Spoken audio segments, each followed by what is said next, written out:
1 o'clock in the night, amid heavy fog, Derek Jones stood at the entrance to Mountain Road Cemetery. He had no idea what a terrible trap he was about to walk into. Welcome to AI Horror Stories. If you are a fan of horror stories, you have come to the right place. Here, we will introduce you to the most frightening aspects of artificial intelligence. If you enjoy our stories, please subscribe to our channel and like the videos. Your support will help us create even more scary stories. Derek Jones read the instruction on the notice board on the huge gates of the Mountain Road Cemetery. He stood there on the empty road at 1 o'clock in the night with mist all around him under the glaze of full moon. He looked up above the gate. A big wooden placard was placed above the gates with Mountain Road Cemetery carved over it. He had already an inspection of the place for 3 days then. There was nothing much to notice. It was an old, abandoned cemetery which didn't have anyone to look after it as well. But being the oldest cemetery, the treasures here could be even more antique and precious. It made him muse with amazement at the prospect of not having robbed this place before. He had never heard much of it, not even any robberies. It was a completely abandoned graveyard. He pulled a cigar out of his long fur overcoat and lighted it. While doing so, he graced a sly smile as he reminisced his guile and craft as the midnight robber. He remembered of the dark night when he was 15, the night he realized his father was a grave robber. He had planned of a surprise as he snuggled in at the back of his dad's truck. It was that night he finally realized what his father had been doing at nights. He was beaten up by his father the next morning for his act and was then forced to keep his mouth shut. He painted a clear image of his father, William, the man who beat the shit out of him that morning. But by the end of the year, he would allow his kid to assist him in his glory raids. It went on until his dad was caught 6 years later and was put into the prison for 3 years. At first, Derek resented the deeds of his dad. But then poverty struck. After his dad went to jail, his mother left with another man. Neither was the case with William, who died after serving a year in jail. Never being anything at studies and scarcely talented at anything else, when his father died, the first thing that came to his mind that he had to do to purge his hunger was robbery, graveyard robbery.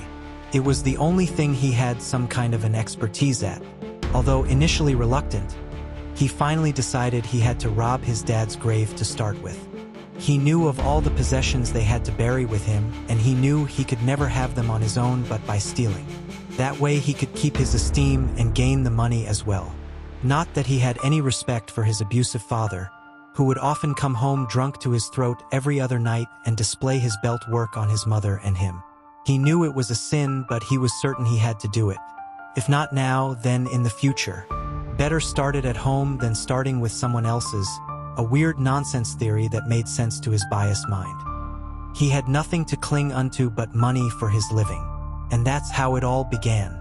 As he puffed thrice into the mist, he tossed the cigar over through the gates and picked up his duffel containing all the digging equipment. As Derek entered the cemetery, he noticed old, wilting trees throughout the passage.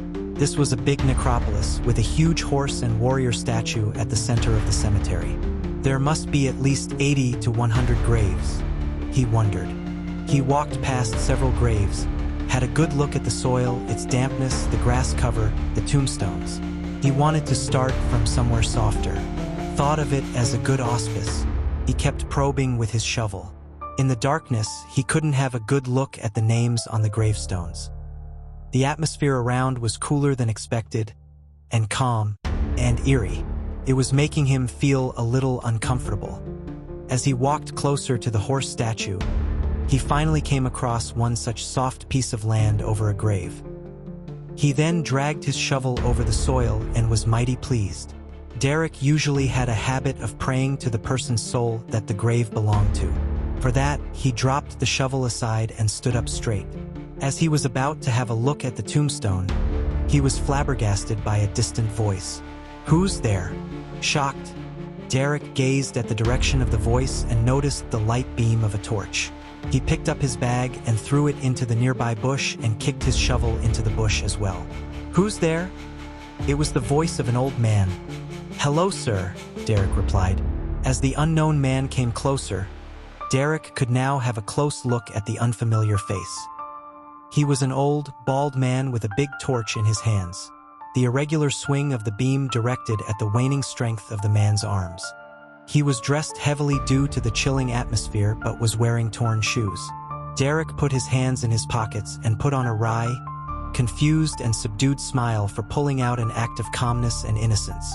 "Hello there, sir." "Hey, who are you? What are you doing here at this time?" the man asked, beaming the torch at Derek's face. Glancing with unease, he replied, "Here for my father, sir." "Father? He your father?" The old man pointed at the soft piece of land. "Yeah, passed away some 20 years back," Derek said, giving out a small sigh. "So you decide to come and meet him at this time?" Derek could figure out from his attire and tone that he must be the steward of this place, but he was unable to comprehend his presence. He scratched his brow a little. "Actually, I happen to live abroad and had an errand to look after here in Dunlap. Didn't get much time throughout the week and have my return flight in the morning. So I decided to just pay a visit to Dad." "What's your name?" "Joris." He was alarmed. He couldn't say his real name. "Matthew." "Matthew Jones?" The old man came closer to him and ran the beam of his torch throughout the soil near him, the tombstone, and then to the bushes around. Derek was ready to knock him down if he noticed the bag in the bush. But the old man didn't. No offerings?" Derek was starting to get annoyed.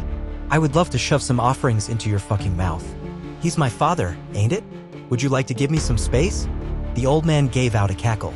"Oh yeah, sure, young man. Just doing my job, huh?" He laughed. "Yeah, have your time, Matthew." Derek stood there, closed his eyes, and started wondering on how to restrain the old man while pretending to pray. This man was older than most of the other stewards he had come across. He planned on closing in on the man suddenly, strangle him to unconsciousness, and get his job done as fast as possible. He had one pocket knife in his left pocket which he always thought would come in handy in some situation like this. He never needed to harm anybody, but today he thought he may have to, not fatally, but just as to provide him with a window for his robbery. It was then when he opened his eyes and looked to his right to have an opportunity at the old man. The old man was standing right there just as before, but he had a cup of tea in his hands. "Mind some tea?" he asked. Derek was terribly confused. It was the first time he had been seen by a custodian. He hadn't expected one to be present there, else he would first neutralize the man in charge. He was confused what he should do now to pacify the situation as he had spotted for the first time. The old man called out again. "Matthew." "Oh yeah, I would," he said. The old man handed over the cup of tea to Derek. "Yeah, too cold out here." He tightened the muffler around his neck. The men were taking small sips amidst the cold breeze. They were sitting over the pedestal under the statue with a lantern between them. "You know Sir Reginald Kravis?" Derek shook his head. "Don't recall such. The person right above you." The old man laughed. Derek presented an uncanny smile. "So he was a soldier?" "A soldier? You thought he was a soldier?" He laughed louder. "Oh no. He was a big businessman. Owner of a big chain of shoe shops around the town. Pretty wealthy man. He was the founder of the cemetery. An eccentric equestrian, hence the horse you see." Derek was waiting for a window to pounce at the man. He wanted it to be gentle. After all, a kind old man, he thought. The old man continued, "The cemetery's actually been closed for a long time. Now, they didn't need a man to look after it for a long time. But it was around last month we got some graves shifted here that led to my appointment. They just rarely do such stuff when they suddenly feel the land is cursed or the yard is destroyed for some reason. More often, they aren't even able to contact their dear ones, but all in all, you see the dead helping out the ones living. The cycle of life." As Derek took another sip of his tea, he noticed his tea wasn't much warm enough. He thought of throwing the tea on that man's wrinkled face, and as the warm tea would make the man wince in shock and pain, he would climb upon him and strangle him just enough to faint him. "As you see, Matthew, I used to work at one such shop. Not shoes, but kids' accessories. You see, I had been working there for so many years." As Derek noticed the old man was diverted in his description, he turned towards him and quickly spilled his tea on the man's face. Then, dropping the cup when he was about to pounce ahead, he was taken aback and he slipped and fell down on his back instead. The old man didn't blink an eye. The tea fell on his face and dripped down his cheeks and chin. But the old man was undisturbed. But then one day, he slowly looked down at Derek. His eyes were cold. Derek was staring at him in astonishment. The light from the lantern shone upon that steady, horrific face. The old man continued that one day the owner had to hire his nephew to help him with his expenses. Expenses? He was smiling. The smile was cunning. Expenses for a rich brat. He took a small pause. Derek was gazing at the old man's eyes. The thought of getting up was far too distant. Apparently he had been suspended from his college and had to make some money by himself to prove his worth. The old man got up on his feet and wiped the warm tea off his face, which had reddened by now. He looked down at Derek. You know what they did? He leaned closer to Derek, who crawled back a little in shock. This man is a lunatic, he thought. They fired Mel, the old man screamed into the silent night and cackled aloud. For fuck's sake, they fired the old man in his shop who, he explained, was scary for the little children and he needed more young faces. Derek's eyes had widened. He could feel his skin crawling. He was unable to move with amazement and was unable to understand what this old man was trying to do. Oh, I was so disappointed, Derek. How does he know my name? I was so disappointed.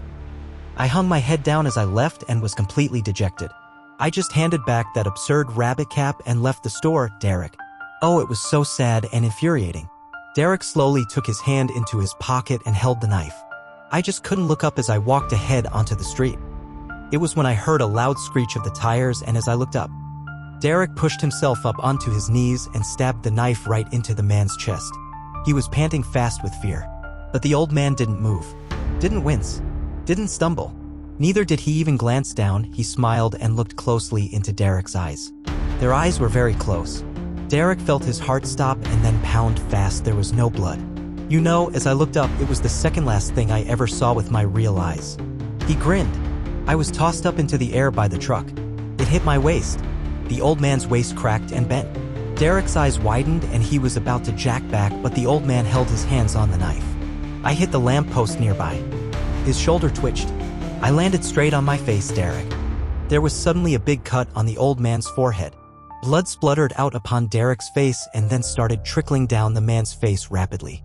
The man's right arm broke and dislocated, and that helped Derek free himself out of the old man's grip. He pushed himself back. Blood had filled the old man's gums and his teeth had become red. The grin on the man's face looked more horrifying. I would have survived, Derek. I would have, you see. I was alive. But you know what was the last thing I saw? The old man looked at Derek sharply. The man behind the wheel didn't stop. He had to flee the scene, and then the old man's neck snapped and his skull crushed as his head imploded with an outburst of blood. He knelt and fell on his chest. Derek screamed and started running away. Fear had overcome him and there was suddenly some life in his legs. He ran for the gate, jumped over a memorial, and went for the gravel path before the huge gates. There was a dense mist ahead of him. He could see the gravel beneath darkened by the tall wilting tress. Derek jumped into the mist, and as he came out, he was shocked to see himself standing just where the old man should be lying, only that the man was missing and there was a pool of blood beneath. He went for the run again, jumped over the pool and back to the mist only to emerge at the same spot all over again. He pulled at his hair, closed his eyes, and screamed. He was trapped. Warhol. Derek was perplexed when he heard a man crying. He looked around and felt as if the mist was circling around him. He followed the noise. His steps were slow and alarmed. He didn't know what was happening to him, or was he drugged by that old man that was making him hallucinate. To his astonishment, he noticed an open pit along his path. He stopped and searched for his torch. He seemed to have dropped it somewhere in the frenzy. Derek moved closer to the gravestone and read it. Ross White, DOB, June 20th, 1949, DOD, April 28th, 2023. It was when he heard the screaming again. No, Martha, please sell, please don't leave me. Derek started running in the direction of the voice. Oh, Martha, please don't leave me like this. The man was weeping, sitting on his knees, with a woman in his arms. I love you so much. Derek was standing right beside the man now. He was puzzled as to what was happening around and with him in that cemetery. The old man was a ghost that he knew. This was some cruel setup with the dead. After all his exploits, this was what fate had decided for him, a lesson for his deeds and a testimony of his actions. The man got up suddenly as the woman disappeared into the mist. Tears were rolling down the man's cheeks and he appeared silent. For 2 minutes he just kept staring at the spot where the woman had been lying. Derek kept looking at the man. I love you, Martha. The man spoke softly, pulled himself up, dropped his hat down, turned, and started walking away. Derek looked closely at the spot where the woman had been lying. Slowly, the ground beside the place started unearthing, forming a burial pit, and a tombstone appeared just above the pit, which read Martha Andrews. It was when he heard the sound of cocking of a gun. Derek turned towards the man. He was still walking away, but now had a revolver onto his forehead. "NOI!" Derek screamed and got up, and then the man pulled the trigger. The gunshot sound echoed all over the place, and Derek stopped. He could see the dark figure of the man and the blood spraying out of his skull. The gun slipped from his hands as he fell down on the ground, and then there was absolute silence. Derek was starting to perspire in this heavy cold. He heard the sound of unraveling of soil again. It was the space alongside Martha's grave. Again, an open and empty pit with a tombstone. "You see that?" a voice asked slowly. Derek looked around in stupefaction. There was nobody around. Who's that?" he called out. "You see that?" Derek stopped. It was a heavy voice of a man which was coming from behind. "What do you think what's happening to you?" The voice kept coming closer. Derek was quiet and had closed his palms into a fist. The very nature of human emotions can be so fascinating. He was now whispering into Derek's ears. "The feeble, faint hearts of good people, you see the pain, the suffering, they all get consumed. It's the divine beauty of death consumes all. Good or bad, rich or poor. And then, you end up here. The resting place. The bridge between physical and spiritual world." Derek gulped. "You know there's a sanctity, the sanctity of the deceased," the voice continued. It was when Derek suddenly started hearing numerous screams. Those were some horrific howls. The scream of pain, of penance. Derek was puzzled and was frantically gazing around himself. There was nobody around. The screams kept getting louder. And then suddenly there was an explosion before his eyes. This explosion brought about huge walls of fire in front of him. It was like a big screen before him which had caught itself on fire. Derek trudged ahead slowly, trying to peer in closer. The painful cries in his ears were deafening him.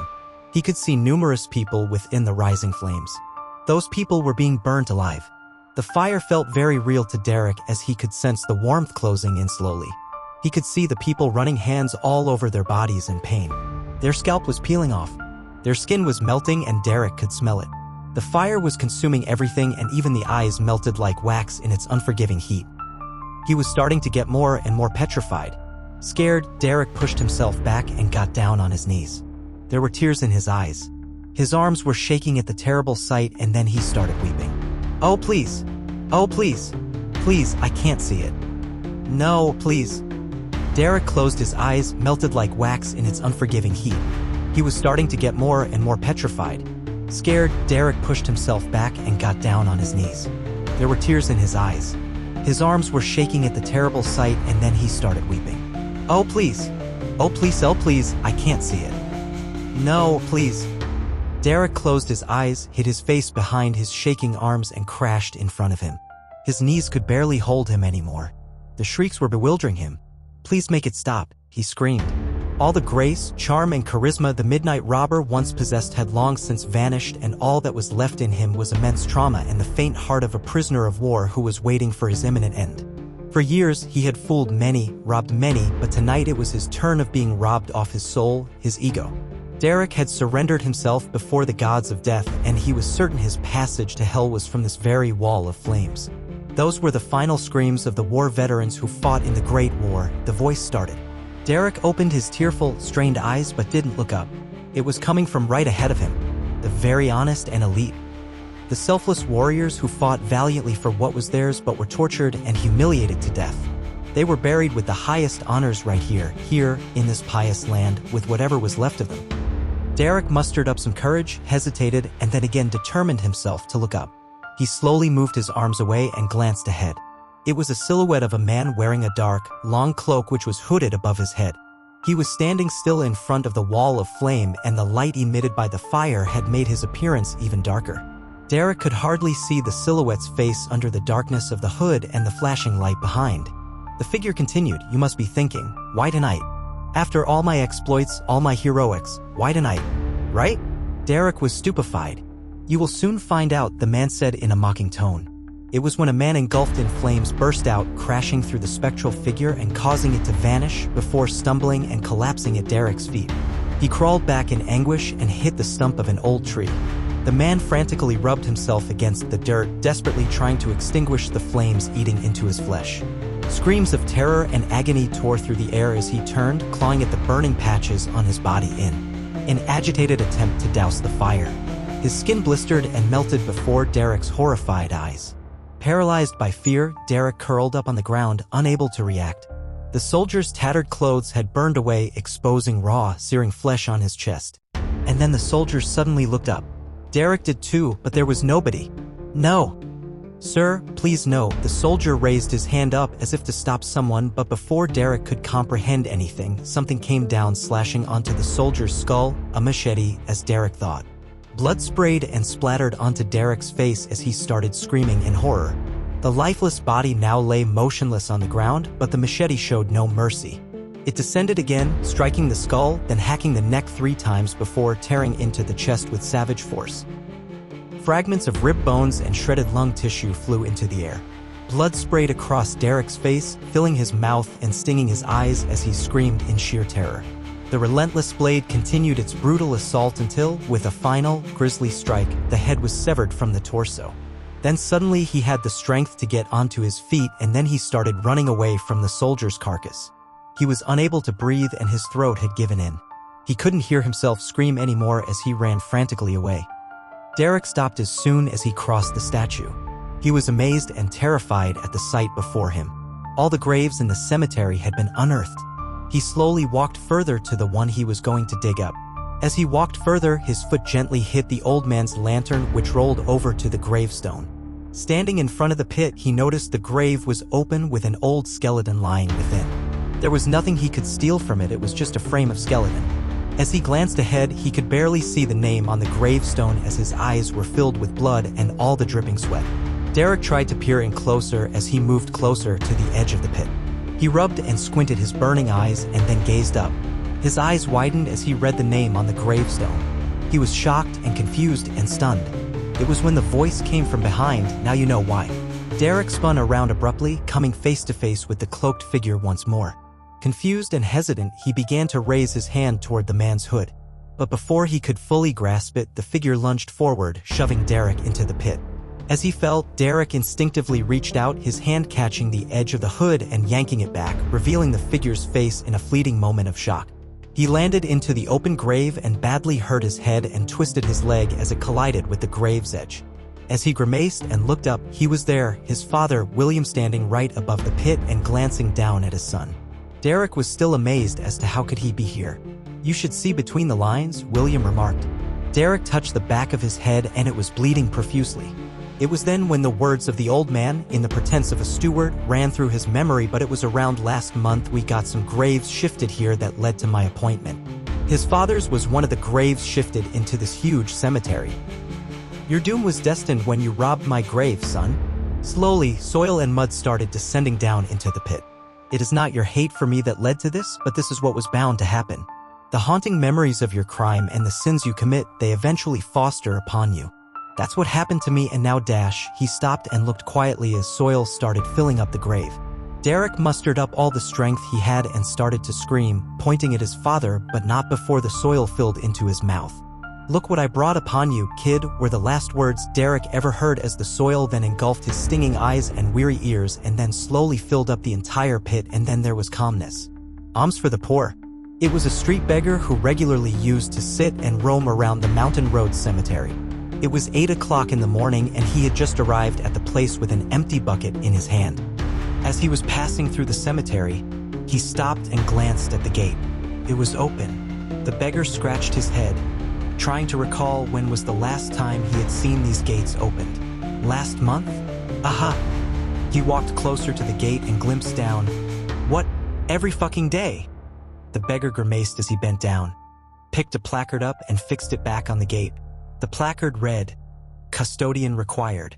The beggar then slowly closed the gates and sniffed. It was a faint smell of ashes or fire. He looked into the cemetery, which seemed completely untouched and abandoned.